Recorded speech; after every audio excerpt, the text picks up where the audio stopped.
محکمہ ماحولیات کا عملہ کاغذی کارروائیوں میں مصروف حکومتی پنجاب کی جانب سے اسموگ کی روک تھام کے لیے کیے گئے اقدامات ادھورے رہ گئے ہیں اور مختلف مقامات پر جدید ٹیکنالوجی کے بغیر اینٹوں والے بٹے چل رہے ہیں اور بٹوں کے ساتھ ساتھ کالا دھواں چھوڑنے والی فیکٹریاں بھی بڑے عروج پر چل رہی ہیں۔ بٹوں کی چمنیوں اور فیکٹریوں سے کالا دھواں نکل رہا ہے، جبکہ حکومت پنجاب کی جانب سے کالا دھواں چھوڑنے والے بٹوں کو سختی سے بند کیا گیا ہے۔ یہ بٹیں جہاں پہ اینٹیں پکتی ہیں، اینٹیں نکلتی ہیں، تو وہاں پہ عام طور پہ یہ کوئلہ استعمال ہوتا ہے۔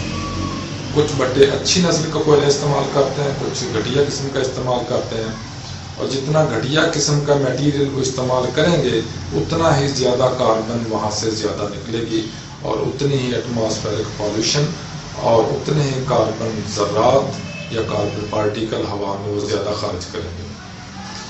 آج کل سموگ چل رہی ہے، سموگ ہوتا کیا ہے؟ یہی کاربن کے پارٹیکلز، دھند کے ساتھ ساتھ یہ مٹی کے پارٹیکلز جب مل جاتے ہیں تو ہوا اتنی آلودہ ہو جاتی ہے جیسے دھند ہوتی ہے، اسی طرح نظر آتی ہے، لیکن ایکچولی دھند ہوتی نہیں ہے۔ حکومت کی طرف سے کالا دھواں چھوڑنے والی گاڑیوں اور اسموگ پیدا کرنے والوں کے خلاف سخت کارروائی کا حکم دیا گیا ہے، مگر ضلع بھر میں کالے دھوئیں والے بٹے اور فیکٹریاں چل رہی ہیں۔ ان بٹوں اور فیکٹریوں کو آج تک کسی نے بھی چیک نہیں کیا، جس کی وجہ سے یہ چل رہی ہیں۔ شہریوں نے حکومت پنجاب سے مطالبہ کیا کہ ان کے خلاف فوری کارروائی عمل میں لائی جائے اور محکمہ ماحولیات کے ذمہ داران کے خلاف بھی ایکشن لیا جائے۔ کیمرہ ٹیم کے ساتھ واش نیوز، فیصل آباد۔